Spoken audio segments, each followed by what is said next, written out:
ഏറ്റവും അനുഗ്രഹീതമായ പകലിനായി നന്ദിയോടെ ഞാൻ ദൈവത്തെ വാഴ്ത്തുന്നു. കർത്താവിൻ്റെ ദാസൻ ബിജു പാസ്റ്റർ ഫാമിലി, പ്രിയപ്പെട്ട ബിൽജി ബ്രദറെ കുടുംബം, ഈ ചർച്ചിലെ എല്ലാ അംഗങ്ങൾക്കും, പ്രത്യേകാൽ പ്രിയ സജീവ് ഫാമിലി, എല്ലാവർക്കും സ്നേഹവന്ദനം. നിങ്ങളോട് ഒരുമിച്ച് ഇന്ന് പകൽ ഇവിടെ ആയിരിക്കാനും ആരാധിപ്പാനും ഒക്കെ ദൈവം തന്ന അവസരം വളരെ വിലയേറിയതാണ്. നല്ല ഡിസിപ്ലിനിൽ, നല്ല ഓർഡറിൽ, പങ്ക്ച്വലായി, ഭംഗിയായിട്ട് കാര്യങ്ങൾ പോകുന്ന എനിക്ക് മനസ്സിലാക്കാനിടയായി. കർത്താവിൻ്റെ ദാസൻ ബിജു പാസ്റ്ററുമായിട്ട് ആദ്യമായിട്ടാണ് ഞങ്ങൾ കണ്ടുമുട്ടിയത്. ഞങ്ങൾ തമ്മിൽ ഫോണിലൂടെ സംസാരിപ്പാനിടയായിട്ടുണ്ട്. ദൈവദാസനെയും കുടുംബത്തെയും മഹത്വരമായ ശുശ്രൂഷയ്ക്ക് ദൈവം ഇനിയും ശക്തീകരിക്കട്ടെ. ഹിന്ദി വർഷിപ്പ് തുടങ്ങിയില്ലേ? God bless you. ചർച്ച വളർന്ന് പടർന്ന് പന്തലിച്ച് ദേശത്ത് ഒരു മാനപാത്രങ്ങളായി ദൈവം നിങ്ങളെ നിർത്തട്ടെ. നാട്ടിൽ നിന്ന് ഈ അന്യദേശത്തേക്ക് നിങ്ങൾ ഓരോരുത്തരും കാലാകാലങ്ങളിൽ വന്നു ചേർന്നു. ഇവിടെ നല്ല ആത്മീക കൂട്ടായ്മ, അതാണ്. അതില്ലാതെ നമുക്ക് എവിടെ ചെന്നാലും നമുക്കൊരു സാറ്റിസ്ഫാക്ഷൻ വരത്തില്ല. ആത്മീക കൂട്ടായ്മ ഒരു രക്ഷിക്കപ്പെട്ട ദൈവവൈതലിന് ഏറ്റവും എസെൻഷ്യലാണ്. വിൽജി ബ്രദറിനെ ഞങ്ങൾ എന്നാ കണ്ടെന്നറിയാം? ആദ്യമായിട്ട് ഞാൻ ചോദിച്ചു. 1975 49 വർഷം മുമ്പേ ഞങ്ങൾ ഒരുമിച്ച് മുളക്കട ബൈബിൾ കോളേജിൽ പഠിച്ചിരുന്നതാണ്. പിന്നെ ഓരോ വഴിക്ക് ഇങ്ങനെ പോയി. ഏതായാലും വീണ്ടും ഇവിടെ വെച്ച് കാണുവാൻ അവസരമൊരുക്കി. മോനെ, ഗോഡ് ബ്ലെസ് യു. എല്ലാവരെയും ദൈവം അനുഗ്രഹിക്കട്ടെ. ചർച്ചിലെ കുഞ്ഞുങ്ങളടക്കം മുതിർന്നവർ, സഹോദരിമാർ, സഹോദരന്മാർ, എല്ലാവരെയും ദൈവം കൃപയാൽ പൊതിയട്ടെ, ഐശ്വര്യമായി നിങ്ങളെ നടത്തട്ടെ. കർത്താവിൻ്റെ ദാസൻ സൂചിപ്പിച്ചു, എൻ്റെ സ്വദേശം ഇരവിപേരൂർ, തിരുവല്ലായിൽ ഇരവിപേരൂർ. മുമ്പേ അദ്ദേഹം പറഞ്ഞ പോലെ ശങ്കരമംഗലം എന്ന കുടുംബത്തിൽ നിന്ന് 52 വർഷം മുമ്പേ ആദ്യമായി വിശ്വാസത്തിലേക്ക് സ്റ്റെപ്പ് വയ്ക്കുവാനിടയായി. അതിൻ്റേതായ ഒരുപാട് അടിയും ഉപദ്രവവും പുറത്താക്കലും ഒക്കെ അനുഭവിപ്പാനിടയായി. എന്നാൽ ദൈവം ഇന്ന് വരെ നിർത്തി. ഹല്ലേലൂയ. ഞാൻ ആരെ വിശ്വസിച്ചിരിക്കും ഞാൻ അറിയുന്നു, അവൻ എൻ്റെ ഉപനിധി ആ ദിവസം വരെ കാക്കാൻ ശക്തനെന്ന് ഉറച്ചുമിരിക്കുന്നു. Glory, hallelujah. പ്രിയപ്പെട്ട സജീവ, കുവൈറ്റിലെ ചർച്ചിനൊരു ഇന്ത്യ ആശയുണ്ടോ ഇവിടെ? നൈറ്റ് ഡ്യൂട്ടിയാണ്. ഈ മോനെ കണ്ടപ്പോൾ തന്നെ ഞാൻ ഇവനെ കണ്ടിട്ടുണ്ടെന്ന് എനിക്കറിയാമായിരുന്നു. അങ്ങനെ ആ സജീവിൻ്റെ പാസ്റ്ററായിരുന്നു ഞങ്ങൾക്കൊരു നല്ല കൂട്ടായ്മ അവിടെ ഉണ്ടായിരുന്നു. അനുഗ്രഹിക്കപ്പെട്ട കൂട്ടായ്മ, സന്തോഷമായിരുന്നു.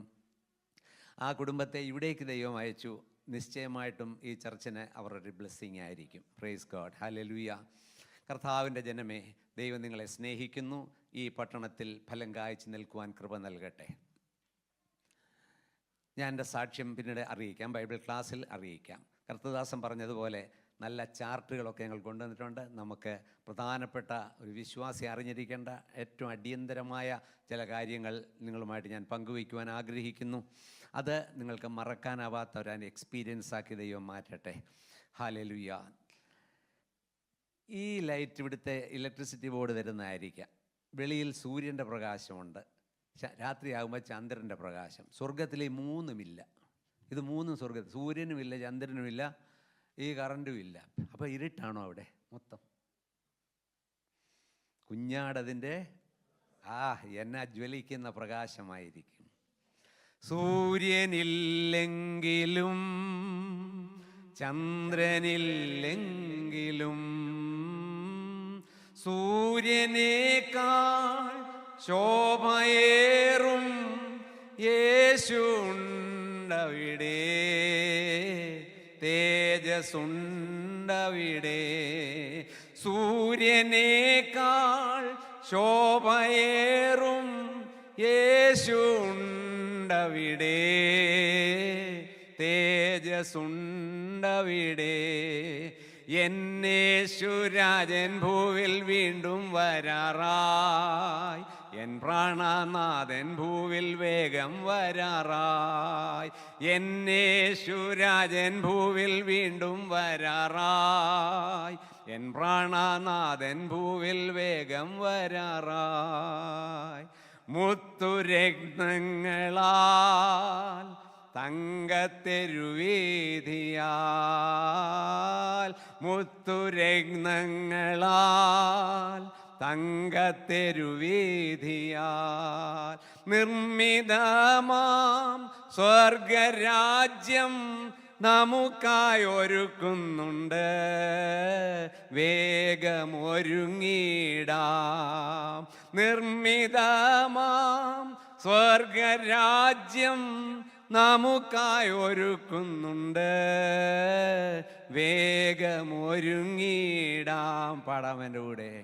എന്നേശുരാജൻ ഭൂവിൽ വീണ്ടും വരാറായി, എൻ പ്രാണനാഥൻ ഭൂവിൽ വേഗം വരാറായി. എന്നേശുരാജൻ ഭൂവിൽ വീണ്ടും വരാറായി, എൻ പ്രാണനാഥൻ ഭൂവിൽ വേഗം വരാറായി. Praise the Lord. നമുക്ക് ഒരുമിച്ചുള്ള ധ്യാനത്തിനായിട്ട് മർക്കോസിൻ്റെ സുവിശേഷം 2-ാം അധ്യായം 3-ാമത്തെ വാക്യം ഞാൻ വായിക്കും. Mark chapter 2 verse 3. അപ്പോൾ 4 ആൾ ഒരു പക്ഷപാതക്കാരനെ ചുമന്ന് അവൻ്റെ അടുക്കൽ കൊണ്ടുവന്നു. ആമേൻ. ഇനി നിങ്ങളുടെ ബൈബിളുകൾ അടച്ചു വെച്ചുകൊള്ളുക.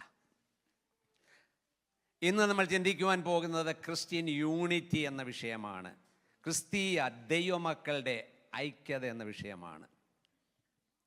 അതിനു മുമ്പേ കൊച്ചു കൊച്ചു ചില കാര്യങ്ങൾ നിങ്ങളുടെ ഹൃദയത്തിൽ ഇടുവാൻ ഞാനൊക്കെ ആഗ്രഹമുണ്ട്. ഈ ലോകത്ത് എവിടെ നമ്മൾ പാർത്താലും ആങ്സൈറ്റി എന്നൊരു വിഷയമുണ്ട്. പുതിയൊരു ദേശത്തേക്ക് വരുന്നു, അവിടെ എന്തായിത്തീരും, നമ്മളെ ആ മനസ്സിനെ അലട്ടുന്ന ഒത്തിരി ആങ്സൈറ്റീസ് ഉണ്ടാകും. ഇതുപോലെ ഇന്നേക്കൊരു 50-60 വർഷം മുമ്പേ ഒരു ഗ്രാൻഡ് മദറിൻ്റെ കൂടെ ഒരു കൊച്ചുമകൾ, 10 വയസ്സുള്ള മകള് ആദ്യത്തെ ട്രെയിൻ യാത്ര നയിക്കുകയായിരുന്നു. അവൾ ട്രെയിനിൽ തുള്ളിച്ചാടി ഇതിലെ അങ്ങോട്ട് നോക്കുന്നു, മരങ്ങൾ ഇങ്ങോട്ട് ഓടുന്നു. അവൾ കമ്പാർട്ട്മെൻറ്റിലെല്ലാം ഓടി നടന്ന് ആ സീനെല്ലാം കണ്ട് സന്തോഷിച്ചിരിക്കും. കുറേ കഴിഞ്ഞപ്പോൾ ഭയങ്കരമായിട്ട് സ്ക്രീം ചെയ്തു, വലിയ നിലവിളി, അമ്മച്ചി നമ്മുടെ ട്രെയിൻ ഇടിക്കാൻ പോവുകയാണ്, മലയിലേക്ക് ഇടിക്കാൻ പോവുകയാണെന്ന് പറഞ്ഞ് ഓടി വന്നു. അമ്മച്ചി അവളെ കെട്ടിപ്പിടി, എന്തോ നമ്മളെ എന്തോ, നമ്മുടെ ട്രെയിൻ തേണ്ട അവിടെ മലയാണ്, ഞാൻ ഇതിലേ നോക്കിയപ്പോഴും ഇവിടെ നോക്കി എല്ലാം മലയാ മുമ്പിൽ, നമ്മുടെ ട്രെയിന് ഇടിക്കാൻ പോവുകയാണ്, നമ്മൾ മരിക്കും. അമ്മച്ചി പറയാം, അത്രയേ ഉള്ളോ, ഇനി കെട്ടിപ്പിടിച്ച് അവളെ ശ്വാസം പിടിച്ച് ഇങ്ങനെ ഇരിക്കുക. അമ്മച്ചി അവളെ കെട്ടിപ്പിടിച്ചുകൊണ്ടിരുന്നു. ഭയമുണ്ടായിരുന്നു, വിറങ്ങലിച്ചു. പക്ഷെ ഒന്നും സംഭവിച്ചില്ല. ട്രെയിൻ അങ്ങ് നേരെ ആ മലയുടെ നേരെ തന്നെ ട്രെയിൻ പോയി, ഒന്നും സംഭവിച്ചില്ല. അതെന്തായിരിക്കും കാര്യം? തുരങ്കം, ടണലുണ്ടായിരുന്നു. ഈ മകൾ ജനിക്കുന്നതിന് മുമ്പ് തന്നെ അവൾക്ക് ട്രാവൽ ചെയ്യുവാനുള്ളതായ സംവിധാനം അവിടെ ഒരുക്കിയിട്ടുണ്ടായിരുന്നു. ഇവൾ പേടിച്ചതിൻ്റെ കാരണം അത് അറിയാഞ്ഞത് കൊണ്ടാണ്. അമ്മച്ചി പേടിക്കാഞ്ഞതിൻ്റെ കാരണം അമ്മച്ചിക്കത് അറിയാവുന്നത് കൊണ്ടാണ്. അങ്ങനെയാണെങ്കിൽ നമ്മുടെ ജീവിതത്തിൽ ഈ പലവിധമായ ചിന്താകുലങ്ങൾക്ക് നമ്മൾ അടിമകളാകുന്നത് നമുക്ക് വേണ്ടിയുള്ള ദൈവത്തിൻ്റെ കരുതലുകൾ നമ്മൾക്ക് അറിഞ്ഞുകൂടാത്തത് കൊണ്ടാണ്. എന്നാൽ ഇനിയൊരു പ്രാവശ്യം അവൾ അതേ റൂട്ടിൽ പോയാൽ പേടിക്കുമോ? പേടിക്കത്തില്ല. കാരണം അവൾക്കറിയാം, ഞാൻ ജനിക്കുന്നതിനൊക്കെ മുമ്പ് തന്നെ എനിക്ക് വേണ്ടി യാത്ര ചെയ്യാനുള്ള സംവിധാനം. ദൈവമക്കളെ, ഇവിടെ നിങ്ങൾ വന്നപ്പോൾ ചിന്താകുലങ്ങളുണ്ടായിരുന്നു. നിങ്ങൾ വരുന്നതിന് മുമ്പ് തന്നെ എല്ലാ ക്രമീകരണവും ദൈവം ചെയ്തിട്ടുണ്ടെന്ന്. നമ്മുടെ നാളുകളെല്ലാം അവൻ്റെ കൈകളിൽ, അവൻ്റെ കാലഗതികൾ നിൻ്റെ കൈകളിൽ ഇരിക്കുന്നു. Praise the Lord. ദൈവദാസൻ ആ രോഗസൗഖ്യത്തെക്കുറിച്ച് പറഞ്ഞപ്പോൾ എൻ്റെ മനസ്സിൽ ഒരു നടന്ന സംഭവം ഓർമ്മ വന്നു. കുവൈറ്റിൽ ഡോക്ടർ ബജാത്ത് എന്ന് പറഞ്ഞൊരു ജോർഡാനിയൻ പാസ്റ്ററെ വിസിറ്റിന് വന്നു. അവിടെ ഉണ്ടായിരുന്ന ഒരു പാകിസ്ഥാനി വിശ്വാസി നസീമിൻ്റെ സഹോദരി ഷമീം പാകിസ്ഥാനിൽ ഭയങ്കര ട്യൂമറായിട്ട്, ഒരു ഫുട്ബോളിൻ്റെ വലിപ്പത്തിൽ വയറ് നിറച്ച ട്യൂമറുമായിട്ട് മരണത്തെ അഭിമുഖമായി കണ്ട് കിടക്കുകയായിരുന്നു. ഈ നസീം ആ ദൈവദാസനോട് ചോദിച്ചു, എൻ്റെ സഹോദരി മരണവുമായിട്ട് മല്ലടിക്കുകയാണ്, എൻ്റെ കൂടെ പാകിസ്ഥാനിലൊന്ന് വരാമോ, ഒന്ന് പ്രാർത്ഥിപ്പാനായിട്ട്. അദ്ദേഹം പറഞ്ഞു, ഞാൻ റെഡിയാണ്. ഇവർ രണ്ടും ടിക്കറ്റ് എടുത്ത് പാകിസ്ഥാനിൽ നടന്ന സംഭവം അത് ആ ഡോക്ടർ ബജാത്ത് പറഞ്ഞത് ഞാൻ കേട്ടതാണ്. അവർ അവിടെ ചെന്നു. ഈ ലേഡി 32 വയസ്സേ ഉള്ളൂ. അവൾക്ക് വേണ്ടി ഒരു വിശ്വാസിയായ ഒരു നേഴ്സ് ആ ഹോസ്പിറ്റലിൽ ഉണ്ടായിരുന്നു. ഒരു ചെറിയ റൂം പ്രാർത്ഥനയ്ക്ക് വേണ്ടി ഒന്ന് അറേഞ്ച് ചെയ്തു കൊടുത്തു. അങ്ങനെ അവളുടെ ഫുട്ബോളിൻ്റെ വലിപ്പമുള്ള ആ വലിയ ട്യൂമറുമായിട്ട് ബെഡിൽ കിടക്കുന്നു. ഈ ദൈവദാസൻ നസീം, ആ വിശ്വാസിയായ നേഴ്സ്, ഇത്രയും പേരേ ഉള്ളൂ അവിടെ. കർത്താവിൻ്റെ ദാസൻ പറഞ്ഞു, നമുക്ക് പ്രാർത്ഥിക്കാം. അങ്ങനെ പ്രാർത്ഥിപ്പാൻ എല്ലാവരും കണ്ണുകളടച്ചപ്പോൾ താൻ ഒരു സ്വർഗീയ ദർശനം കാണുകയാണ്. ആ ദർശനത്തിൽ ഇതുപോലുള്ള റൂഫിനെ കിഴിച്ചുകൊണ്ട് 2 കൈകൾ ഇറങ്ങി വരുന്ന, കോൺക്രീറ്റ് റൂഫിനെ ഭേദിച്ചുകൊണ്ട് 2 കൈകൾ ഇറങ്ങി വന്നാണ് ഈ പഴുതുള്ള കരങ്ങൾ ഈ ട്യൂമർ അടർത്തിയെടുത്ത് ഡിസപ്പിയർഡ്. ഈ ദർശനം താൻ കണ്ടു. താൻ പറഞ്ഞു, കണ്ണു തുറന്നപ്പോൾ ഇവിടെ വയറ് ഫ്ലാറ്റായി. ഇനി പ്രാർത്ഥിക്കേണ്ട ആവശ്യമില്ല, സ്തോത്രം ചെയ്യാമെന്ന് പറഞ്ഞു. അവർ ഒരുമിച്ച് ദൈവത്തെ മഹത്വപ്പെടുത്തി. പ്രിയമുള്ളവരെ, ഡോക്ടർമാർ തിരിച്ചും മറിച്ചും ദിവസങ്ങൾ അവളെ പരിശോധിച്ചു. എല്ലാ പരിശോധനകൾ ഇതെന്താ സംഭവിച്ചെന്ന് അവർക്കറിയത്തില്ല. പക്ഷേ നമുക്കറിയാം എന്താ സംഭവിച്ചത്. അവൻ നമുക്ക് രോഗശാന്തി, ആരോഗ്യം നൽകുന്ന ദൈവമാണ്. അതിൻ്റെ അടിപ്പിണരുകളാൽ നമുക്ക് സൗഖ്യം വന്നിരിക്കുകയാണ്. കർത്താവിൻ്റെ ജനമേ, പിറ്റേ വർഷം ഈ ദൈവദാസൻ വീണ്ടും പാകിസ്ഥാൻ സന്ദർശിച്ചു. അവൾ പൂർണ്ണ സൗഖ്യത്തോടെ തൻ്റെ 4ാമത്തെ കുഞ്ഞിനെ ക്യാരിയിങ് ടൈം ആയിരുന്നു. അല്ലെ, ഇങ്ങനെയൊരു ശക്തനായ കർത്താവ് ജീവിക്കാൻ സ്തോത്രം ചെയ്യാം. മതി. ആ കർത്താവ് ഇന്നും പ്രവർത്തിക്കുകയാണ്, ഇപ്പോഴും പ്രവർത്തിക്കുകയാണ്. നിങ്ങൾ സിംഹത്തെ കണ്ടിട്ടുണ്ടോ? സത്യം പറയണം, ഒരു സിംഹം ഈ ഹോളിലുണ്ട്. ഉണ്ടെന്ന്. ആ സിംഹത്തിൻ്റെ പേരാർക്കും അറിയാം? കറക്റ്റ്, നിങ്ങൾ വചനം പഠിച്ചവരാ. യഹൂദ ഗോത്രത്തിലെ സിംഹം ഈ ഹോളിലുണ്ട്. അവൻ്റെ സാന്നിധ്യം നമുക്ക് ബലമാണ്. ദൈവജനമേ, ആ കർത്താവിൻ്റെ പരസ്യ ശുശ്രൂഷ വേളയിൽ നടന്നതായ ഒരു സംഭവമാണ് നമ്മൾ ഇന്ന് ധ്യാനിപ്പാനായിട്ട് പോകുന്നത്. യേശു ചില ദിവസം കഴിഞ്ഞ ശേഷം പിന്നെയും കഫർന്നഹൂമിൽ വന്നു. കഫർന്നഹൂമിൽ നടന്നൊരു സംഭവമാണ്. മർക്കോസിൻ്റെ 2:1 അത് കാണുന്നു. എന്നാൽ ചില ദിവസം കഴിഞ്ഞ ശേഷം പിന്നെയും വന്നു എന്ന് പറഞ്ഞിരിക്കുന്നു. അങ്ങനെയാണ് അതിന് മുമ്പേ യേശു അവിടെ വന്നിരുന്നു. യേശു അന്നൊരു സിനഗോഗിൽ പ്രസംഗിപ്പാനായിട്ട് കടന്നു വന്നു. സിനഗോഗിൽ സുഖമായിട്ടൊരു പൈശാചിക ശക്തി സുഖമായിട്ടിരുന്നു കൊള്ളുകയായിരുന്നു. അവിടെ ഒരു മനുഷ്യനിൽ ഒരു ദുരാത്മാവ്, ഈവിൾ സ്പിരിറ്റ് അവനെ പൊസസ് ചെയ്ത് കൺട്രോൾ ചെയ്തിരിക്കുകയായിരുന്നു. പിശാചിനൊരു പ്രത്യേകത, പന്നിയിലും ഇരിക്കും പള്ളിയിലും ഇരിക്കും. അങ്ങനെ ഇരുന്നതായ മനുഷ്യൻ യേശുവിൻ്റെ ആ സാന്നിധ്യം വന്നപ്പോൾ അവൻ ഇരിക്കപ്പൊറുതിയില്ല, അവൻ ഇളകി. അവൻ മഹോന്നതനായ ദൈവപുത്ര എന്ന് വിളിച്ചു. മിണ്ടരുത്, പൊക്കോളാൻ പറഞ്ഞു. ആ നിമിഷം അവൻ സ്വതന്ത്രനായി. പ്രകാശമുള്ളിടത്ത് ഇരുളിന് സ്ഥാനമില്ല. യേശു ഉള്ളിടത്ത് പിശാചിന് ഇടമില്ല. യേശു ഉള്ളിടത്ത് നമ്മുടെ എല്ലാ കാര്യങ്ങൾക്കും ഒരു പരിഹാരമുണ്ട്. ഈ കല്യാണങ്ങളൊക്കെ ഇപ്പം നമ്മുടെ ഇവിടുത്തെ സിസ്റ്റം എല്ലാം മോഡേണായി, ഇവൻറ്റ് മാനേജ്മെൻറ്റും ഒക്കെ ആയിട്ടാണ്. പക്ഷേ ഞങ്ങളുടെയൊക്കെ ചെറുപ്പകാലത്ത് ഒരു കല്യാണം എന്ന് വെച്ചാൽ ഞങ്ങൾക്ക് ഭയങ്കര സന്തോഷം. അന്ന് ആ സന്തോഷിക്കുന്ന ദിവസം അവിടെ മുറിക്കകത്ത് പൂവൻകൊലയെല്ലാം കെട്ടിയിട്ടൊക്കെ ഞങ്ങൾ ഇടയ്ക്കിടയ്ക്ക് കയറിക്കൊണ്ടു. ഇങ്ങപ്പുറത്ത് ഒരു 10-25 കോഴിയെ പിടിച്ചിട്ടിട്ടുണ്ട്, അങ്ങപ്പുറത്ത് ഒരു കാളക്കിടാവ് നിൽപ്പുണ്ട്. ഒരാഴ്ചത്തേക്ക് ഞങ്ങൾക്ക് സന്തോഷമാണ്. അങ്ങനെ ഇരിക്കുമ്പോൾ ആ കുടുംബത്തിലെ ഒരു മൂപ്പൻ അപ്പച്ചൻ അവിടെ ഇരിപ്പുണ്ടായിരുന്നു. അദ്ദേഹം തലേ രാത്രി പന്തലിരിക്കുമ്പോൾ ഒരു സ്ഥലത്ത് മുഴുവൻ ഇരുട്ടാണ്. അപ്പം കൊച്ചുമാനെ എടാ ജോണിക്കുട്ടി ഇങ്ങോട്ട് വന്നേ, നീ ആ പെട്രോമാക്സ് നല്ലപോലെ പമ്പ് ചെയ്ത് ശക്തിയായിട്ട് പമ്പ് ചെയ്ത് ആ ഏറ്റവും ഇരുട്ടുള്ളത് കൊണ്ട് വെക്കാൻ പറഞ്ഞു. ഓക്കെ അപ്പച്ച, ഞാൻ കൊണ്ട് ഇവൻ ഈ പെട്രോമാക്സ് പമ്പ് ചെയ്ത് റെഡിയാക്കിയിട്ട് ഇതും പിടിച്ചുകൊണ്ട് പോവുകയാണ്. എവിടാ കൊണ്ട് വെക്കേണ്ടത്? ആന്നേ, ഓക്കെ. പെട്രോമാക്സ് കൊണ്ട് അവൻ ഇങ്ങനെ പോയി ഒരു കറക്കം കറങ്ങി അപ്പച്ചൻ ഇങ്ങനെ നോക്കി നിൽക്കുക. ഡാ, നീ എന്തുവാ കാണിക്കുന്നത്? ഞാൻ നിന്നോട് എന്തുവാ പറഞ്ഞത്? ഏറ്റവും ഇരുട്ടെടുത്ത് വെക്കാനല്ലേ? അപ്പച്ചൻ, ഞാൻ ചെല്ലുന്ന ഒരിടത്തും ഇരുട്ടില്ല, ഞാൻ എന്തോ എടുക്കാണ്, എവിടാ വെക്കേണ്ടത്? അപ്പം സാക്ഷാൽ ലോകത്തിൻ്റെ വെളിച്ചമായി യേശു എവിടെയോ അവിടെ ഇരുളിന് പ്രസക്തിയിൽ അത് അന്നേരമേ എക്സ്പെൽഡ് ആകും. ഇവിടെ യേശു ആ പള്ളിയിൽ സിനഗോഗിൽ വന്ന് അവൻ എഴുന്നേറ്റ് നിന്ന് കഴിഞ്ഞപ്പോൾ വൈരിയായ പിശാചിനെ ഇരിക്കാൻ സ്ഥാനമില്ല, അവനെ പുറത്താക്കി. അത് കഴിഞ്ഞ് ചില ദിവസം കഴിഞ്ഞപ്പോൾ യേശു കഫർന്നഹൂമിലെ ഒരു ഭവനത്തിൽ വന്നു. നമ്മൾ സ്വർഗത്തിൽ ചെല്ലുമ്പോൾ നമ്മൾ ഇതുവരെ അറിയാത്ത പലരെ അവിടെ വെച്ച് കാണും. ആ വീട്ടുകാരൻ ആരാണെന്ന് നമുക്കറിയത്തില്ല. ഇങ്ങനെ ഒത്തിരി ക്യാരക്ടേഴ്സ് ബൈബിളിൽ നമുക്ക് കാണാനായിട്ട് കഴിയും. ഇവിടെ ഈ അധ്യായത്തിൽ യേശുവിനെ നമുക്ക് കാണാം, ആ വീട്ടുകാരനെ കാണാം, രോഗിയായ ഒരു മനുഷ്യനെ കാണാം, അവനെ സഹായിപ്പാൻ കടന്നു വന്ന 4 പേരെ കാണാം, ഒരു കാലത്തും നന്നാകാത്ത കുറേ പരീശന്മാരെയും കാണാം. അവരുടെ ആയുസ്സിൽ യേശുവിൻ്റെ എല്ലാ യോഗങ്ങളിലും വരുമായിരുന്നു, പക്ഷേ അവരൊരു കാലത്തും നന്നായിട്ടില്ല. അങ്ങനെയാണെങ്കിൽ ഈ ഒരു ഭവനത്തിൽ യേശു ഉണ്ടെന്ന് ശ്രുതിയായി. ഒരൊറ്റ പോസ്റ്ററില്ല, ഒരു ആൾ വലിപ്പമുള്ള ഒരു സൂത്രങ്ങളുമില്ല. യേശു ഉണ്ടെന്ന് ശ്രുതിയായി ജനം തിങ്ങിക്കൂടുവാൻ തുടങ്ങി. ആ ഭവനത്തിൻ്റെ കവാടം മലർക്ക തുറന്നു കിടക്കുകയാണ്. ആർക്ക് വേണ്ടി? യേശുവിന് വേണ്ടി. യേശുവിന് വേണ്ടി നമ്മുടെ ഭവനം തുറക്കാമെങ്കിൽ അവൻ അവിടെ പ്രവർത്തിക്കും, അനേകർക്ക് വിടുതലായിത്തീരും. യേശു അവിടെ ഉണ്ടെന്നുള്ള ശ്രുതി കേട്ടപ്പോൾ 4 പേരുടെ ഹൃദയം തുടിക്കുവാൻ തുടങ്ങി. 4 പേരുടെ ഹൃദയം, അവർക്ക് നല്ല യൂണിറ്റി ഉള്ളവരായിരുന്നു, ഒരേ ലക്ഷ്യമുള്ളവരായിരുന്നു, നല്ല കോർഡിനേഷൻ ഉണ്ടായിരുന്നു. ആ 4 പേർ തമ്മിൽ പറഞ്ഞു, നമ്മുടെ ഇന്നാര് രോഗിയായി കിടന്നിട്ട് വർഷങ്ങളായി, പാരലൈസ്ഡ്, അവൻ മറ്റുള്ളവരിൽ ആശ്രയ ജീവിയായി നിരാശയായിട്ട് കിടക്കുകയാണ്. നമുക്ക് അവനെ യേശുവിൻ്റെ അടുക്കൽ കൊണ്ടുപോകണം.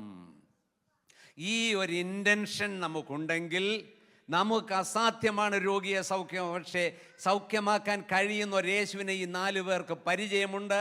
അവൻ്റെ അടുക്കലോളം എത്തിക്കുക. അതിൻ്റെ പേര് സുവിശേഷ വേല എന്നാണ്. ഈ ചർച്ചിലെ 100 വിശ്വാസിയോ 150 പേരോ നിങ്ങൾക്ക് ലഭിച്ച ദൈവകൃപ പങ്കിടാമെങ്കിൽ, ചിലരെ കൂട്ടിക്കൊണ്ടുവരാമെങ്കിൽ കർത്താവ് അത്ഭുതങ്ങളെ ചെയ്യും. അവർ തമ്മിൽ ആലോചിച്ചു, അവർ തമ്മിൽ ചിന്തിച്ചു. ബുദ്ധിമുട്ടുള്ള വിഷയമാണ്, അവനെ എടുത്തുകൊണ്ട് വരണം, സ്ട്രെച്ചറിലോ വല്ല ബെഡ്ഷീറ്റിലോ വല്ലതും കെട്ടിക്കൊണ്ട് വരണം. അതിനൊക്കെ അവർ തയ്യാർ. They were willing to do any sacrifice. എന്ത് ത്യാഗവും. ഒരു ആത്മാവിൻ്റെ വിലയറിയാവുന്നവന് ആ ആത്മാവിൻ്റെ രക്ഷയ്ക്ക് വേണ്ടി എന്ത് ചെയ്യാനും തയ്യാറായിരിക്കും. അവർ 4 പേര് അവൻ്റെ അടുക്ക ചെന്നു. സഹോദരൻ, ഞാനവന് പേരിടാൻ പോവാ, ജോണിക്കുട്ടി. ജോണിക്കുട്ടി, നിന്റെ സ്ഥിതി മാറാൻ പോവുക. എൻ്റെ സ്ഥിതിയോ? അയ്യോ, സത്യമാണോ പറയുന്നത്? നിന്റെ സ്ഥിതി മാറാൻ പോവുക. എങ്ങനെ? യേശുവിൻ്റെ അടുക്കൽ ഞങ്ങൾ നിന്നെ കൊണ്ടുപോകാൻ. എടുത്ത് ബെഡ്ഷീറ്റിലിട്ടു. 4 പേര് തൂക്കിയെടുത്തുകൊണ്ട് പോവുകയാണ്. ഇങ്ങനെ തൂക്കിയെടുത്തുകൊണ്ട് പോയി ആ വീടിൻ്റെ പരിസരത്ത് എൻ്റെ പൊന്നു ദൈവമക്കളെ, മണ്ണ് വാരിയിട്ടാ താഴാത്ത പോലെ ജനം തിങ്ങി നിൽക്കുകയാണ്. ജനം തിങ്ങി നിറഞ്ഞു. അവർ ആ വാതുക്കെ ചെന്നു. ഒരു രക്ഷയുമില്ല, ഇങ്ങോട്ട് കയറാൻ ഒരു മാർഗവുമില്ല. അപ്പോൾ 2-3 ചോയ്സ് അവരുടെ മുമ്പിലുണ്ട്. ഒന്നാമത്തെ ചോയ്സ്, നിനക്ക് വിധിയില്ല, സൗഖ്യമാകാൻ നിന്നെക്കുറിച്ച് ദൈവത്തിനൊരാഗ്രഹവും ഒരു സ്റ്റേറ്റ്മെൻറ്റ്. മറ്റേ, ഞങ്ങൾ ഇവിടെ വരെ നിന്നെ കൊണ്ടുവന്നല്ലോ, ഇനി ബാക്കി വേറെ ആരെങ്കിലും ചെയ്യട്ടെ. അല്ല, ഞങ്ങൾ തന്നെ നിന്റെ വിടുതൽ കണ്ടിട്ടേ മടങ്ങൂ. ഗോറി ഹല്ലേലൂയ. അങ്ങനെ ഇവരവിടെ തിങ്ങി നിൽക്കുന്നതൊക്കെ കാണുന്നു. യേശു കാണുന്നുണ്ടോ? യേശു ഇവിടെ നിന്ന് ഇത് മുഴുവൻ കാണുന്നുണ്ട്. ഇവരുടെ ചലനങ്ങളെല്ലാം ഇവർ നോക്കുന്നത് എന്തോ മാർഗം എന്ന്. എന്നാൽ അവിടെ ഇരിക്കുന്ന ആൾക്കാർക്ക് ഒരു ശകലം സ്ഥലം കൊടുത്തായിരുന്നു ഇനി വരത്തില്ലായിരുന്നോ? ആ തിങ്ങിയിരിക്കുന്നത്. പക്ഷേ അവർ പറയുന്നത്, ഞങ്ങളുടെ കാര്യം ആദ്യം നടക്കട്ടെ, ഞങ്ങളുടെ സൗഖ്യം വരട്ടെ, വിടുതൽ വരട്ടെ, പിന്നത്തെ കാര്യം വേറെ നോക്കിക്കോട്ടെ. അവരൊരു ശകലം സ്ഥലം കൊടുത്തായിരുന്നു ഇനി വരാമായിരുന്നു. അത് സാധിച്ചില്ല. ഇനി മറ്റൊരു കാര്യം, യേശുവിന് ഇവിടുന്ന് അങ്ങോട്ടങ്ങ് ഇറങ്ങി ചെന്നാൽ മതിയായിരുന്നല്ലോ. അങ്ങനെ ചെന്നില്ലേ യേശു ഒരിക്കലേ? 38 കൊല്ലം അവറാച്ചാൻ അവിടെ കിടക്കില്ലായിരുന്നോ? എവിടെയായിരുന്നത്? ബെദേസ്ത കുളക്കരെ. അച്ചായ 38 കൊല്ലമായിട്ട് അവിടെ കിടക്കുക. അവിടുത്തെ സീനിയർ മോസ്റ്റാ. ആരേലും പോകുമ്പോൾ ആ ബെഡ് കൂടി ഇങ്ങോട്ട് വലിക്കും. എന്നിട്ട് അതേ ഇങ്ങനെ കിടന്ന് പുള്ളി ഒരു 4 അടി ഉയരത്തിൽ ഇങ്ങനെ കിടക്കുക. ആ അച്ചായന് അടുക്കലേക്ക് അവൻ ഇങ്ങനെ കിടക്കുന്നു യേശു അറിഞ്ഞിട്ട് അങ്ങോട്ടിറങ്ങി ചെന്നു. അതുപോലെ ഇവിടെ അങ്ങ് ചെല്ലാമായിരുന്നോ? ഇവിടെ ചെല്ലാഞ്ഞതിൻ്റെ കാരണം പറയട്ടെ. ഇവരുടെ വിശ്വാസത്തിൻ്റെ ക്ലൈമാക്സ് യേശുവിന് കാണണം. ഇവരെന്താ ചെയ്യാൻ പോകുന്നത്? ഇതിൻ്റെ ക്ലൈമാക്സ് യേശുവിന് കാണണമായിരുന്നു. അവർ മടുത്ത് വിട്ടേച്ചു പോകുന്നവരല്ലായിരുന്നു. അവരിവനെ കൊണ്ടുവന്നിവൻ്റെ സ്ഥിതി മാറുന്നത് കണ്ടല്ലാതെ പുറകോട്ട് മാറത്തില്ല.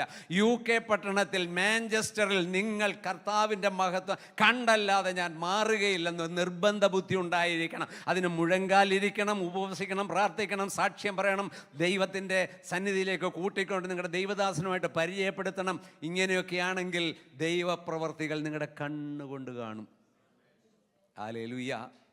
അവർ തമ്മിൽ ആലോചിച്ചു.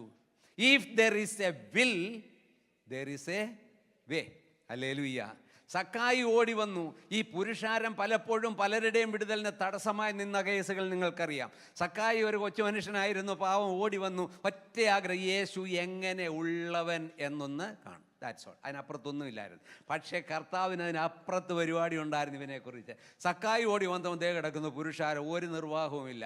പക്ഷേ സക്കായി ആ കാട്ടത്തിമരത്തിൽ വലിഞ്ഞു കയറി. ഈ സൺഡേ സ്കൂൾ സ്റ്റുഡൻസ് ഇവിടെ ഉണ്ടോ? ഒരു സൺഡേ സ്കൂൾ ടീച്ചർ പഠിപ്പിച്ചു, സക്കായി യേശുവിനെ കാണാനായിട്ട് മരത്തിൻ്റെ മേളിൽ കയറി ഇലയുടെ ഇടയിൽ പാത്തിരുന്നു.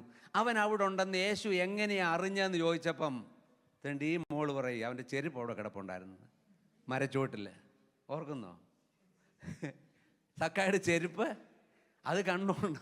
അങ്ങനൊന്നും ചെരുപ്പ് കണ്ട് പറയേണ്ടവനല്ല. മരത്തിൻ്റെ മേളിലിരിക്കുന്നവനെയും മരത്തിൻ്റെ കീഴിലിരിക്കുന്നവനെയും കാണുകയും പേരറിയുകയും ചെയ്യുന്നവനാണ് നമ്മുടെ കർത്താവ്. ഹല്ലേലൂയ, പ്രൈസ് ദി ലോർഡ്. സക്കായിക്ക് പുരുഷാര നിമിത്തം യേശുവിൻ്റെ അടുക്കൽ വരുവാൻ കഴിഞ്ഞില്ല. പക്ഷേ ദെർ വാസ് എ വേ. ഇതുപോലെ 12 കൊല്ലമായിട്ട് ഈർക്കിലി പോലിരിക്കുന്ന ഒരു സഹോദരി ഓടി വരികയാണ്. She was at the end of the road. ഓടി വന്നപ്പോൾ പുരുഷാരം തടസ്സം. ദൈവമക്കളെ, ഞാൻ നിങ്ങളോടൊരു കാര്യം പറയട്ടെ, നമ്മൾ ഒരിക്കലും ആരുടെയും രക്ഷയ്ക്ക് തടസ്സക്കാരാകരുത്. നമ്മളുടെ വേഷം കൊണ്ടോ നടപ്പ് കൊണ്ടോ ഇടപെടൽ കൊണ്ടോ എന്തിനാലും ആരുടെയും രക്ഷയ്ക്ക് യേശുവിൻ്റെ അടുക്കൽ വരുന്നതിന് നാം തടസ്സക്കാരാകരുത്. ഗ്ലോറി. നമ്മുടെ വിഷയത്തിലേക്ക് കടന്നു വരാം. ഇവർ 4 പേര് അവനെയും കൊണ്ട് പെരപ്പുറത്തേക്ക് കയറി. ആ വീട്ടുകാരൻ ചാടി വീണു. ആരുടെ എൻ്റെ പെരപ്പുറത്ത് കയറി എന്ന് ചോദിച്ചോ? പുള്ളിയുടെ പേർഷ്യൻ കാർപ്പറ്റ് ചവിട്ടാനും ഇറ്റലിയിലെ സോഫ ഒടിക്കാനും എല്ലാം വിട്ടുകൊടുത്തിരിക്കുക. എന്ത് വേണേ ചെയ്തു. ഒറ്റ ആഗ്രഹം, 10 ആത്മാക്കൾ വിടുവിക്കപ്പെടണം. ആ വീട്ടുകാരനെ സമ്മതിക്കണം.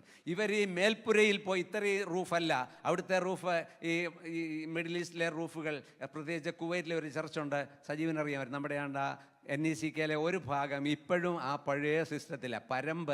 പരമ്പ് വിരിച്ച് തടിയൊക്കെ വെച്ചിട്ട് മണ്ണാണ് അതിൻ്റെ മേളിൽ ഇങ്ങനെ. അതെപ്പം വേണേൽ ഇങ്ങനെ മലർത്താം, പിന്നെ തിരിച്ചു വെക്കാം.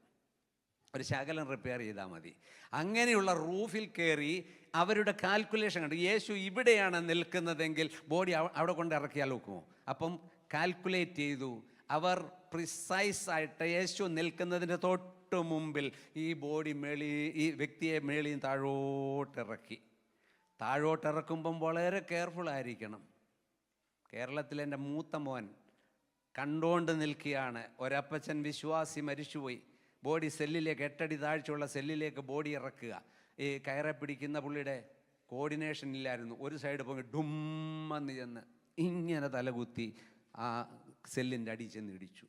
അപ്പച്ചനും നൊന്തില്ല, പക്ഷേ വീട്ടുകാർക്ക് നൊന്തു ഇല്ലേ?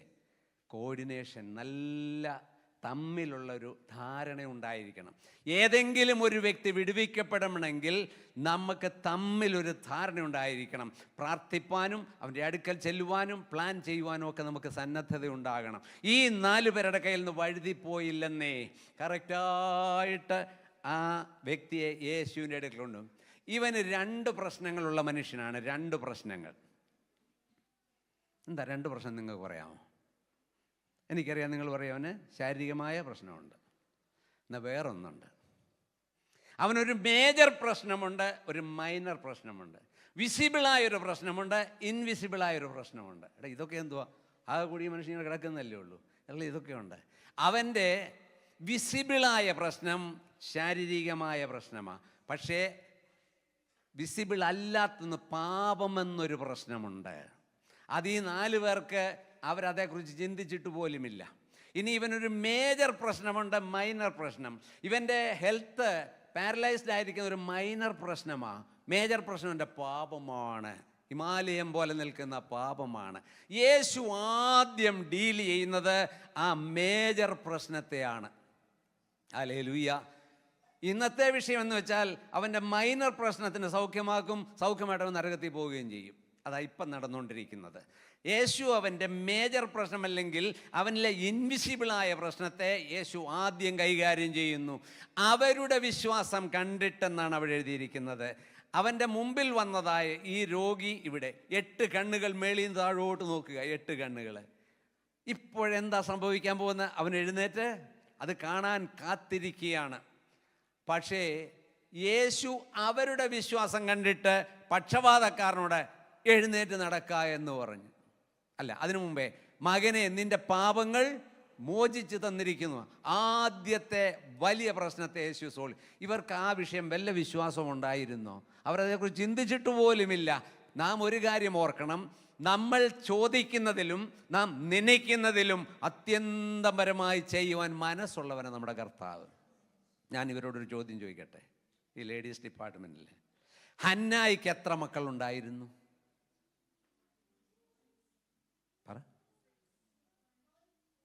പറ. ഒരാൾ. അദ്ദേഹത്തിൻ്റെ പേരെന്തുമായിരുന്നു? 100 കണക്കിന് പേര്. ശൗമേൽ എന്നാണ് പറയുന്നത്. ശൗമേലല്ല, പിന്നെയോ ശമുവേൽ. ഹന്ന ഒരു പുരുഷ സന്താനത്തെ ദൈവത്തോട് ചോദിച്ചു.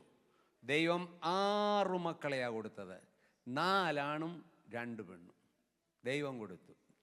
അങ്ങനെ അനുഗ്രഹിക്കപ്പെട്ട മക്കളെ ദൈവം ചോദിച്ചത് ഒരു പുരുഷ സന്താനത്തെ, ലഭിച്ചതോ 6 പേരെ ദൈവം കൊടുത്തു. ഇന്ന് നിങ്ങൾ പ്രാർത്ഥിക്കുന്ന വിഷയം അതെന്തുമായിക്കൊള്ളട്ടെ, നിങ്ങൾക്ക് സങ്കല്പിക്കാനും ഉൾക്കൊള്ളുവാനും കഴിയാത്ത പോലെ ദൈവം മറുപടി അയക്കും. കർത്താവേ, നീ എന്തുവായി ചെയ്തത്?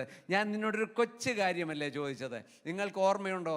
അലക്സാണ്ടർ ചക്രവർത്തിയുടെ ഒരു ചരിത്രത്തിൽ ഞാൻ വായിക്കുവാനിടയായി. അദ്ദേഹം ലോകം പിടിച്ചടക്കിക്കൊണ്ടിരിക്കുമ്പോൾ ഒരു ദരിദ്രനായ മനുഷ്യൻ ഒരു ദിവസം അദ്ദേഹത്തിൻ്റെ അടുക്കൽ ചെന്നു, യജമാനെ സാധുവായി എനിക്ക് എന്തെങ്കിലും തരണേ എന്ന് പറഞ്ഞു.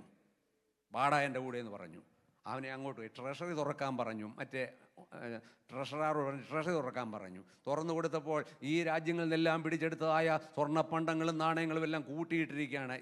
ഈ കാച്ചിലും ചേനയും കൂട്ടിയിട്ടിരിക്കുന്ന പോലെ. അതിനകത്തോട്ട് നിൻ്റെ തോർത്ത് പിടിക്കാൻ പറഞ്ഞു. അവൻ തോർത്ത് പിടിച്ചു. അലക്സാണ്ടർ 2 കൈയും കൂടി ഇങ്ങനെ വെച്ച് ആ നിറഞ്ഞത് ഇവൻ്റെ തോർത്തിനകത്തിട്ട് കൊടുത്തു. ഇവനങ്ങ് ബോധക്കേട് വരുന്ന പോലെ ആയിപ്പോയി. എന്നിട്ട് നിർത്തിയില്ല, വീണ്ടും കൈയിട്ടു വാരി. ഇതിനകത്ത് യജമാനെ എന്തുവായി കാണിക്കുന്നത്? ഞാൻ ഒരു കൊച്ചു കാര്യമല്ലേ ചോദിച്ചു. അങ്ങ് എന്താ ഡാ നീ ചോദിച്ചതാരോടാ? നീ ചോദിച്ചത് അലക്സാണ്ടർ ചക്രവർത്തിയോടാണ്. അലക്സാണ്ടർ ചക്രവർത്തി നൽകുമ്പോൾ അലക്സാണ്ടർ ചക്രവർത്തിയുടെ മാന്യതയ്ക്കും യോഗ്യതയ്ക്കും തക്കവണ്ണമാണ് നൽകുന്നത്. നമ്മൾ ചോദിക്കുന്നത് സ്വർഗത്തിലെ ദൈവത്തിൻ്റെ പരമാധികാരിയായവനോട്, സർവശക്തനോട് ചോദിച്ചാൽ തൻ്റെ മഹത്വത്തിന് തക്കവണ്ണം നമ്മുടെ ബുദ്ധിമുട്ടുകൾ ഒക്കെയും തീർത്തു തരും എന്ന് നാം വായിക്കുന്നു. അതുകൊണ്ട് ആരും ഇന്ന് പകൽ ഇവിടെ ക്ഷീണിക്കരുത്, മടുക്കരുത്. നിങ്ങൾ ധൈര്യത്തോടെ ചോദിക്കുക. സ്വർഗത്തിലൊരപ്പനുണ്ട് നമുക്ക്, അനാഥരല്ല നമ്മൾ, നമുക്കൊരു ഉടയവനുണ്ട്. ഭക്തന്മാർ പറഞ്ഞ സ്റ്റേറ്റ്മെൻറ്റ് നിങ്ങൾക്ക്, എൻ്റെ ഉടയവനും ഞാൻ, എനിക്കങ്ങ് ഇഷ്ടമാണ് ആ സ്റ്റേറ്റ്മെൻറ്റ്. എൻ്റെ ഉടയവനും ഞാൻ സേവിച്ച് നിൽക്കുന്നവനുമായ ദൈവം യഹോവ എന്നൊക്കെ പറയുന്നു. ഇവിടെ കർത്താവ് അവിടെ വന്നു കഴിഞ്ഞപ്പോൾ അവരുടെ വിശ്വാസം കണ്ടിട്ട് അവർ വിശ്വസിച്ചത് ഇവൻ്റെ രോഗസൗഖ്യം. പക്ഷെ അതിൽ അധികം യേശു ചെയ്യുകയാണ്. മകനെ, നിൻ്റെ പാപങ്ങൾ മോചിച്ചു തന്നിരിക്കുന്നു. ഞാൻ മുമ്പേ പറഞ്ഞല്ലോ, ഒരിക്കലും നന്നാകാത്തൊരു വർഗം അവിടെ ഇരിപ്പുണ്ടായിരുന്നല്ലോ. ഈ സ്റ്റേറ്റ്മെൻറ്റ് കേട്ടപ്പോൾ അവർ ചിന്തിച്ചു, പാപമോചനം കൊടുക്കാൻ ഇവനാരാ? ദൈവം ഒരുവനല്ലാതെ പാപമോചനം കൊടുക്കാൻ ആർക്കെങ്കിലും അധികാരമുണ്ടോ എന്ന് മനസ്സിൽ ചിന്തിച്ചു. ഉടനെ പരീശനെ എന്നൊരു വിളിയായിരുന്നു. പരീശൻ ഞെട്ടിപ്പോയി. ഹൃദയത്തിൽ ചിന്തിച്ചതേ ഉള്ളൂ, പക്ഷെ നേരിട്ട് വിളി വന്നു. ഈ നിൽക്കുന്നത് ആരാ? പിന്നെ ദൈവം ഒരുവനല്ലാതെ പാപങ്ങളെ മോചിപ്പാൻ മനുഷ്യൻ അധികാരമുണ്ടോ എന്ന് ഇവർ ചിന്തിച്ചപ്പോൾ ഈ നിൽക്കുന്നവൻ ആരാണ്? സാക്ഷാൽ ദൈവമായവനായി നിൽക്കുന്നത്. ജഡത്തിൽ വെളിപ്പെട്ട സത്യ ദൈവവും നിത്യജീവനുമാണ്. മഹാദൈവവും നമ്മുടെ കർത്താവുമായ യേശു ക്രിസ്തു എന്ന് പൗലോസ് ലേഖനത്തിൽ എഴുതിയിരിക്കുന്നു. ഈ നാട്ടിലൊക്കെ കുറച്ച് പേര് കുടിയേറി കയറി വരുന്നുണ്ട്. അവരുടെ വിചാരം യേശു ഒരു സാമാന്യ മനുഷ്യനും പ്രവാചകനുമൊക്കെ ആയിരുന്നു. അല്ല, യേശു ദൈവമാണ്. ഇതാ നമ്മൾ പറയേണ്ടത്. ഇത് പറഞ്ഞുകൊണ്ടിരിക്കണം. അത് പറയുമ്പോഴാണ് പിശാചിന് ഇഷ്ടപ്പെടാത്തത്. പ്രിയമുള്ളവരെ, അങ്ങനെ സാക്ഷാൽ ദൈവമായവൻ, പാപങ്ങൾ മോചിപ്പാൻ അധികാരമുള്ളവൻ കൽപ്പിച്ച മാത്രയിൽ നാളതുവരെ അവൻ്റെ മേലുണ്ടായിരുന്ന മുഴുവൻ പാപങ്ങളും വൈപ്പ് ഔട്ടായി, വാനിഷ്ഡ്, മാഞ്ഞുപോയി. എവിടെ പോയി? ഒരമ്മയ്ക്കൊരു മോനുണ്ടായിരുന്നു. ആണ്ടാ സ്വെറ്റർ ഇട്ടേക്കുന്ന ആ വിദ്വാനാണ്ട രണ്ടാമതിരിക്കുന്ന പുള്ളി. ഇവനുണ്ടല്ലോ, അന്ന് സ്കൂളിൽ പഠിക്കുന്ന സമയത്ത് കൊച്ച സ്ലേറ്റേല കണക്കെഴുതി 50ൽ 50 എന്നും പറഞ്ഞ് മാർക്ക് ഓടി, മമ്മി എനിക്ക് 50 കിട്ടിയെന്ന് പറഞ്ഞു. ഓക്കെ മോനെ, മിടുക്കൻ, ഗുഡ് ബോയ് എന്ന് പറഞ്ഞു. നമ്മുടെ കൊച്ചുങ്ങൾ സന്തോഷത്തോടെ വല്ലതും വന്ന് പറയുമ്പം കെട്ടിപ്പിടിച്ച് റൂമയൊക്കെ കൊടുക്കാൻ മറക്കരുത്. എന്നിട്ട് മോനെ, നാളത്തെ പരീക്ഷയ്ക്ക് നമുക്ക് വല്ലതും എഴുതണ്ടേ? ഓക്കെ എഴുതാം. എന്നാലത് തുടയ്ക്കാൻ പറഞ്ഞു. അപ്പം ഈ പൈതൽ നേരത്തെ അമ്മയോട് ചോദിക്കുകയാണ്, മമ്മി ഈ പാപങ്ങൾ മായിച്ചു കളഞ്ഞു പറഞ്ഞ് എവിടെ പോയി? അത് ഇതിവൻ്റെ നിരന്തരമുള്ള ചോദ്യമായി. അമ്മ എന്തോ മറുപടി പറയാം, പാപങ്ങൾ മായിച്ചു എവിടെ പോയെന്ന് ചോദിച്ചാൽ അമ്മ എന്തോ പറയാനാണ്. അപ്പോൾ അമ്മ ഒരു ചാൻസ് നോക്കിയിരിക്കുകയായിരുന്നു. അപ്പോൾ ഇവൻ ഈ 50ൽ 50 എന്നുള്ളത് മായിച്ചു കളഞ്ഞിട്ട്, മോനെ നിൻ്റെ 50ൽ 50 മാർക്ക് എന്ത് ചെയ്യുന്നത്? അമ്മമ്മി ഞാനത് മായിച്ചു കളഞ്ഞു. അതെവിടെ പോയി? മമ്മി ഞാനത് മായിച്ചു കളഞ്ഞു. ഇതുപോലെ ഒരിക്കലും പിന്നെ കാണുവാൻ പോലും കഴിയാതെ വണ്ണം നമ്മുടെ അനേകമായ പാപങ്ങൾ മായിച്ചു കളഞ്ഞു. അതിൻ്റെ ഒരു സ്കാറില്ലാതെ, ഒരു ട്രേസ് ഇല്ലാതെ. നിങ്ങൾക്ക് ഓർമ്മയുണ്ടോ, കർത്താവിൻ്റെ ചുടുനിണത്താൽ നമ്മെ കഴുകി ശുദ്ധീകരിച്ച് നിർമ്മലീകരിച്ച ആ ദിവസം നിങ്ങൾക്ക് ഓർമ്മയുണ്ടോ? എനിക്ക് ഇന്നെന്ന പോലെ ഇപ്പോഴും ആ ഓർമ്മ സജീവമാണ്. യേശുവിൻ്റെ രക്തം സകല പാപവും പോക്കി നമ്മെ, ഹല്ലേലൂയ, ഇവൻ്റെ പാപങ്ങൾ മാഞ്ഞുപോയി. ഞാൻ എൻ്റെ ജീവിതത്തിലെ ഒരു സംഭവം പറയാൻ പോവുകയാണ്. ഞാൻ രക്ഷിക്കപ്പെട്ട് കഴിഞ്ഞപ്പോൾ എൻ്റെ ഫാദറിന് എങ്ങനെയെങ്കിലും എന്നെ തിരിച്ച് പഴയ സമുദായത്തിൽ കൊണ്ട് കെട്ടണമെന്ന് നിർബന്ധമായിരുന്നു. 4 പള്ളിയിലച്ചന്മാരെ അദ്ദേഹം വീട്ടിൽ കൊണ്ടുവന്നു, 4 പേരെ. അതിൽ ഒരാൾ വെറ്റമുറുക്കുന്ന ആളായിരുന്നു. പുള്ളി അന്നേരം തന്നെ ഞാൻ പറഞ്ഞയച്ചു. രണ്ടാമത്തെ ആൾ ബൈബിൾ ക്ലാസ് എടുക്കാനും പോവുകയായിരുന്നു. പിള്ളേരെല്ലാം കൂടെ ചോദ്യങ്ങൾ ചോദിച്ചാൽ പുള്ളി നക്ഷത്രം എണ്ണി പുള്ളി അത് നിർത്തി. മൂന്നാമത്തെ ആൾ മർത്തോമാ സുവിശേഷ സംഘത്തിൻ്റെ ജനറൽ സെക്രട്ടറി ആയിരുന്ന ജോർജ് അലക്സാണ്ടർ അങ്ങനെ ഒരു അച്ഛനാണ്. എന്നല്ല, ഞാൻ MA കാരൻ അച്ഛനാണ്. അദ്ദേഹത്തിൻ്റെ അടുത്ത് വന്ന് ചോദിച്ചു, തമ്പി, നിൻ്റെ പപ്പ പറഞ്ഞിട്ടാണ് ഞാൻ വന്നത്. നിനക്ക് ഞാൻ പറയുന്ന കാര്യങ്ങൾ കേട്ട ശേഷം ഇപ്പോഴത്തെ നിലപാടിന് എന്തെങ്കിലും മാറ്റം വരുത്തുമോ എന്ന് ചോദിച്ചു. ഞാൻ പറഞ്ഞു, യാതൊരു മാറ്റവും വരുത്തത്തില്ല. പിന്നെ എന്തിനാ ഞാൻ പറയുന്നത്? അദ്ദേഹം സന്തോഷത്തോടെ ക്ഷയിക്കാൻ തന്നിച്ചു പോയി. 4-മനായിരുന്നു രാജവെമ്പാല. രാജവെമ്പാല കിങ് കോബ്രയെ കൂട്ടിക്കൊണ്ടുവന്നു. ആരാന്നറിയാമോ? ഫാദർ തോമ. ഫാദർ തോമ എന്ന് പറഞ്ഞ കോഴഞ്ചേരി വഞ്ചിത്രപ്പള്ളിയിലൊക്കെ ഇരുന്ന പുള്ളിയാണ്. അദ്ദേഹം വീട്ടിൽ വന്ന് കയറി. അദ്ദേഹം വന്ന്, ഡാ നീ വന്നേ, എനിക്കിതിനോട് ചില കാര്യങ്ങൾ പറയാനുണ്ട്. എടാ പോടാന്നല്ല അതിൽ വിളിക്കത്തില്ല. ഞങ്ങളൊക്കെ എങ്ങനെ മോനെ, കുഞ്ഞെ, മോളെ എന്നൊക്കെയാണ് സ്നേഹത്തോടെ. എടാ നീ ഇവിടെ ഇരുന്നേ. പേടിക്കരുത്, ഈ വർഗത്തെ പേടിക്കരുത്. വെറും മനുഷ്യരാ. പിന്നെ 4-5 മീറ്റർ തുണിയുണ്ടെന്ന് മാത്രമേ ഉള്ളൂ. അദ്ദേഹത്തിൻ്റെ കൂടെ ഞാനും അവിടെ ഇരുന്ന് പോർട്ടിക്കോയിൽ. ഡാ നിനക്ക് എന്തോ പറ്റി? നിൻ്റെ അപ്പം പറഞ്ഞു നിൻ്റെ തല തിരിഞ്ഞു പോയെന്ന് പറഞ്ഞു. ഞാൻ പറഞ്ഞു, തല തിരിഞ്ഞതായിരുന്നു, ഇപ്പം തല നേരെയായെന്ന് പറഞ്ഞു. എന്നാ പേടിക്കണോ? എടാ നീ ഉള്ള സത്യം പറ, നിനക്ക് എന്തുവാ പറ്റിയത്? ഞാൻ പറഞ്ഞു, ഞാൻ പാപിയായിട്ട് ജീവിക്കുകയായിരുന്നു. 19 വയസ്സുവരെ ലോകത്തിൻ്റെ വഴികളിൽ പാപത്തിൽ ജീവിച്ചു. പള്ളിയിൽ പോകുമായിരുന്നു, പക്ഷേ എൻ്റെ പാപത്തിൻ്റെ പരിഹാരം ഒന്നുമില്ലാതെ ജീവിച്ചിരുന്നു. എൻ്റെ കർത്താവ് എൻ്റെ പാപം ക്ഷമിച്ചു തന്നു.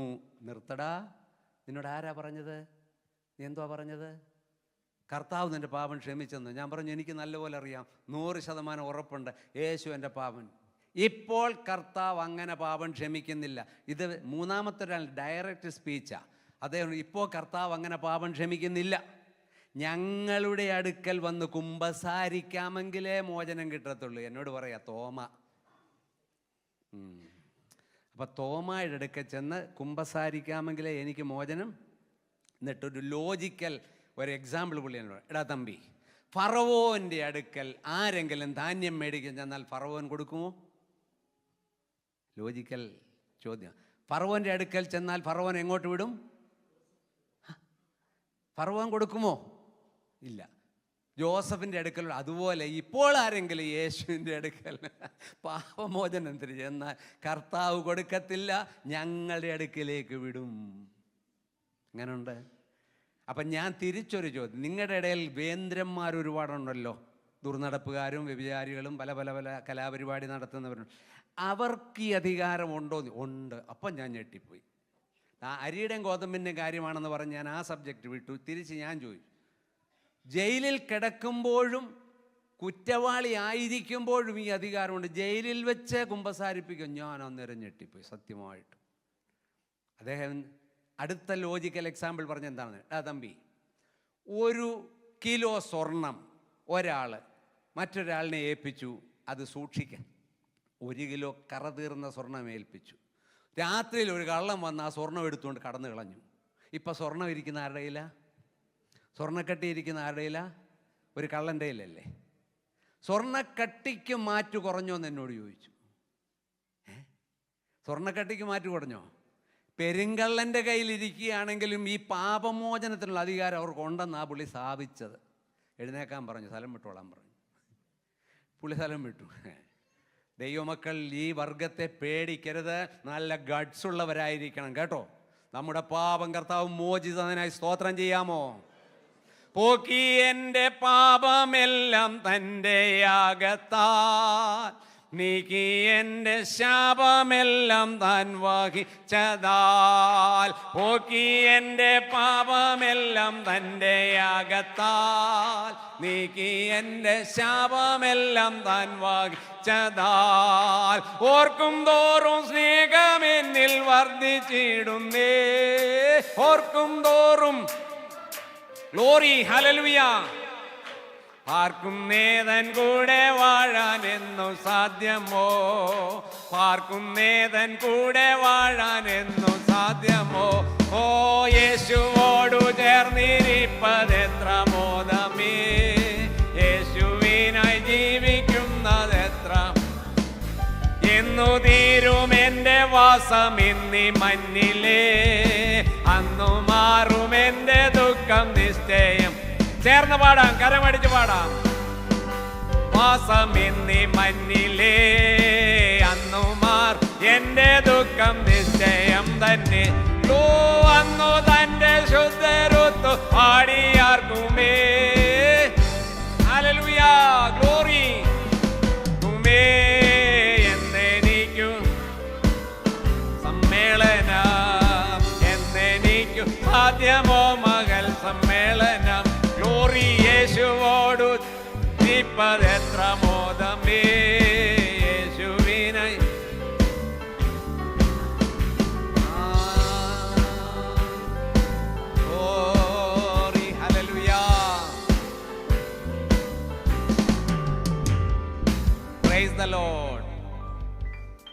യേശു അവൻ്റെ പാപങ്ങൾ മോചിച്ചു.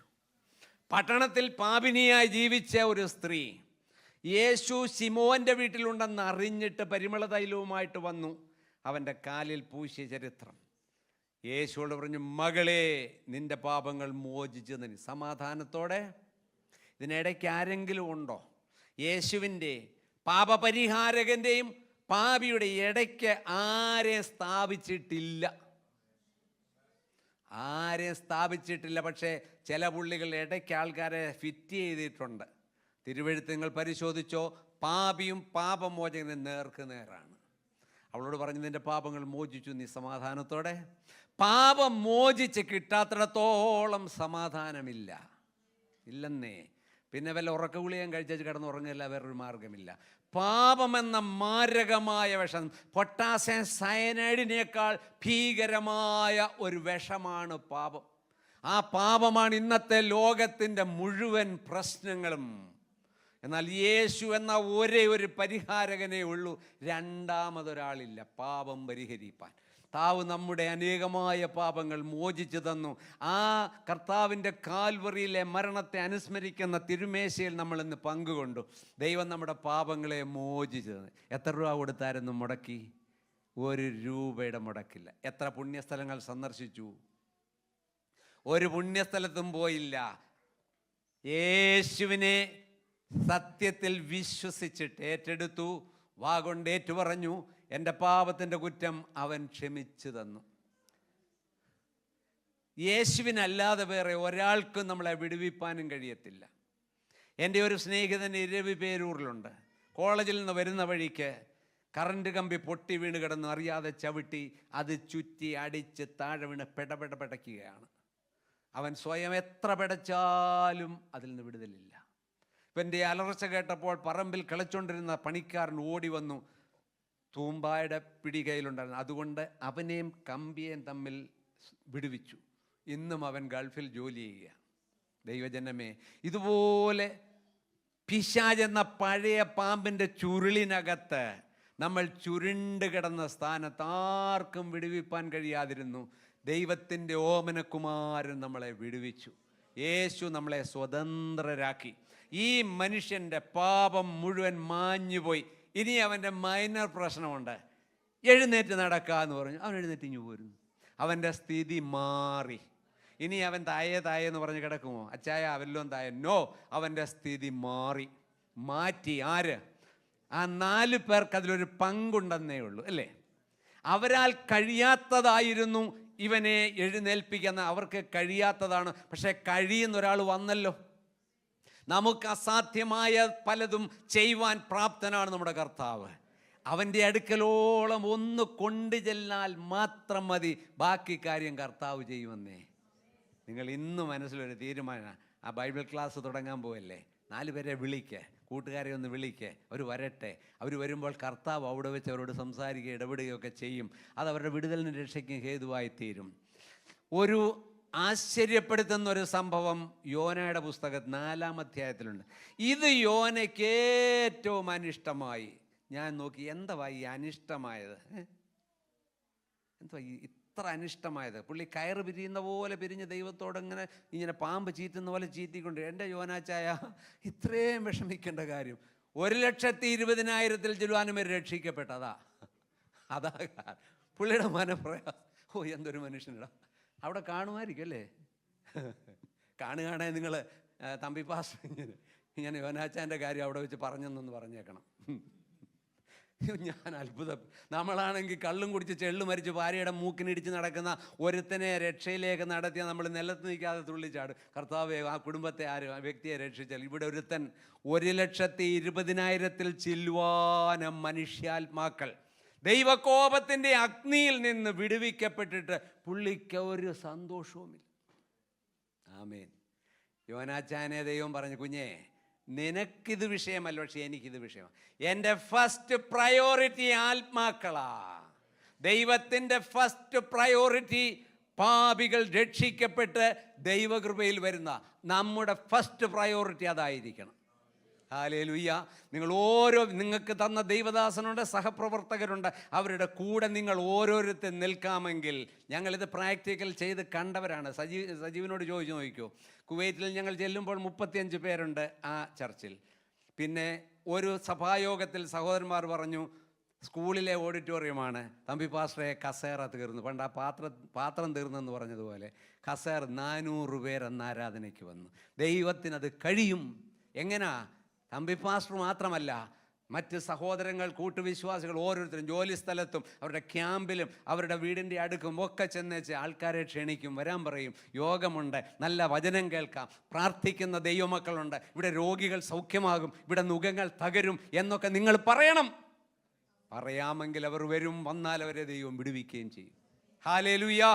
ദൈവത്തിന് മഹത്വം. ഇവിടെ നാം വായിച്ച കാര്യം, അവൻ്റെ സ്ഥിതി കർത്താവ് മാറ്റി. ഈ 4 പേര് മേളിൽ അവർ മേളിൽ കിടന്നുകൊണ്ട് നൃത്തം ചെയ്യാൻ തുടങ്ങി. 8 കണ്ണുകൾ നിറഞ്ഞൊഴുകി. അവരത് ചെയ്തില്ലായിരുന്നെങ്കിലോ, അവർക്ക് മനസ്സില്ലായിരുന്നെങ്കിലോ, ഇവൻ അങ്ങനെ കിടന്ന് ഞാനും നിങ്ങളും കടന്ന് ചെല്ലുന്നില്ലെങ്കിൽ ഈ വിലപ്പെട്ട ജീവിതങ്ങളുണ്ടല്ലോ ഇവിടെ മണ്ണിൽ മറയും. നെല്ലൊക്കെ പാകമാകുമ്പോൾ ഇങ്ങനെ കുനിഞ്ഞു നിൽക്കും, നല്ല ഗോൾഡൻ കളറിൽ കുനിഞ്ഞു നിൽക്കും. ആ സമയത്ത് അത് കൊയ്തെടുക്കുന്നില്ലെങ്കിൽ പിന്നെന്തോ സംഭവിക്കും? ഇത് മുഴുവൻ പൊഴിഞ്ഞു വീണും മണ്ണിൽ മറയും. ഹല്ലേലൂയ. അതുകൊണ്ട് നമുക്ക് പോകാം, കർത്താവിന് വേണ്ടി ജീവിക്കാം, പ്രവർത്തിക്കാം, നല്ല കറതീർന്ന സാക്ഷികളായിട്ട് നിൽക്കണം, നല്ല യോഗ്യന്മാരായ ദൈവമക്കളായിട്ട് നിൽക്കണം. ഇവിടെ ഞാൻ അവസാനിപ്പിക്കുന്നു. കർത്താവ് അനുവദിച്ചാൽ നമുക്ക് തുടർന്നുള്ള മീറ്റിങ്ങുകളിൽ, ക്ലാസ്സുകളിൽ കാണാം. ഈ 4 പേരുടെ കോർഡിനേഷൻ, യൂണിറ്റി, ഒരേ ലക്ഷ്യം, ഒരേ സാക്രിഫൈസ്, എന്തു വരാനുള്ള ഒരുക്കം, മനസ്സൊരുക്കം, അത് ആ വ്യക്തിയുടെ വിടുതലിനായി തീർന്നു. God bless U. Thank you pastor.